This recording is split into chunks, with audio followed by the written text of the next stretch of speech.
It's very important to learn the difference between a half step and a whole step on the piano. Once you know the difference, you'll be able to figure out any chord and any scale. So come to the piano and I'll show you the difference between a half step and a whole step. On the piano, a half step is any note from one to the very next note, whether that note is black or white. So starting on this A, if we're going up a half step, we're going up to the right of the piano to the very next note, which happens to be black. And that is a half step up. From the A, if we were going a half step down, we would go one note to the left, which is a black note. The thing that confuses a lot of people is that sometimes half steps up and down are white notes and sometimes they're black notes. So if we look from this B, if we go a half step down, which is that direction to the left, we're on a black note.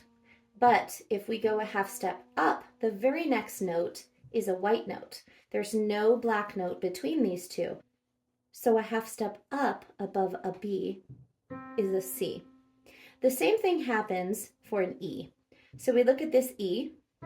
A half step down from the E to the left of the piano is this black note, an E flat. But a half step up from the E, the very next note is an F.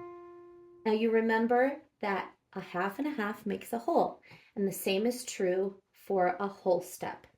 If we start on this A and we put two halves together, so if we're going up two halves to the right, we're going up one and then one more here.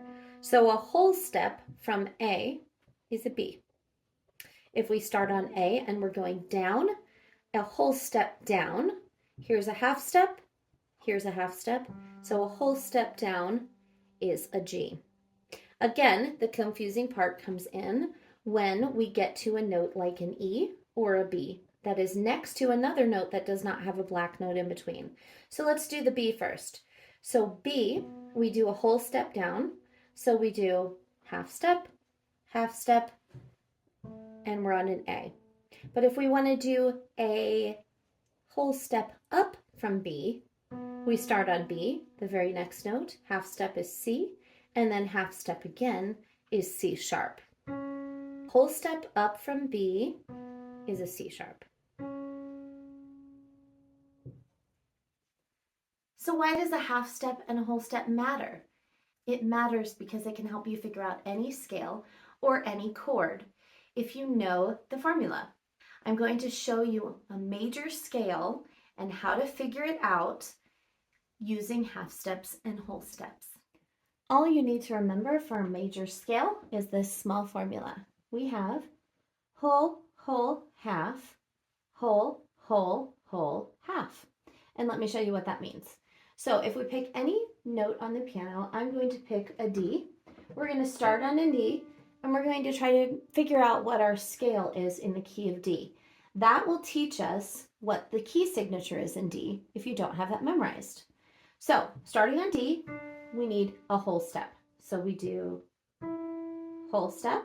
Now another whole step from here, whole step, and then a half step. So far the first little part is this.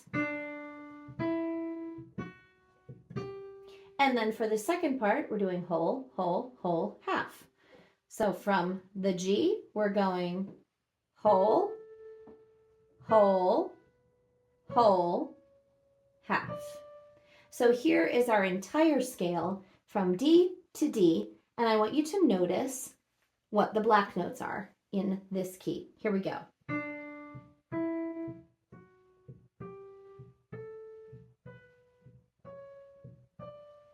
So in the key of D, we had two black notes. We have this one, which is an F sharp, and we have this one, which is a C sharp, and that is the key of D.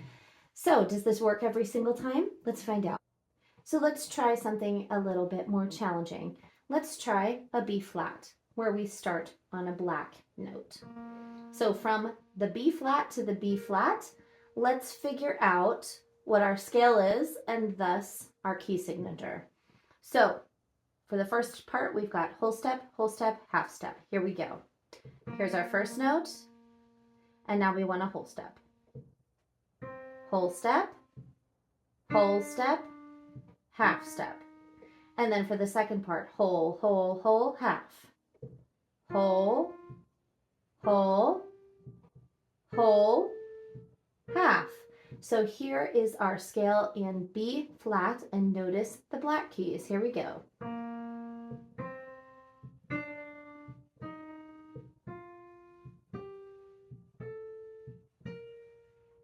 So we have a B flat and an E flat in the key of B flat major. Once you figure out the key signatures and the scale for a particular note on the piano, any note at all with our formula, you can then start to improvise in that key. And remember, improvising means playing in a key where you make a melody, and you can even try out some chords in your left hand, but more on that on another time. But if you start making up a melody in different keys, you always start and end on the same note of the key. So for the key of B flat, you would start and end on a B flat. For the key of D, you would start and end on a D. You would know in those cases which black notes to play and which white notes to play, and which notes to skip over in the particular keys. So have fun figuring out any scale at all in a major key with this formula.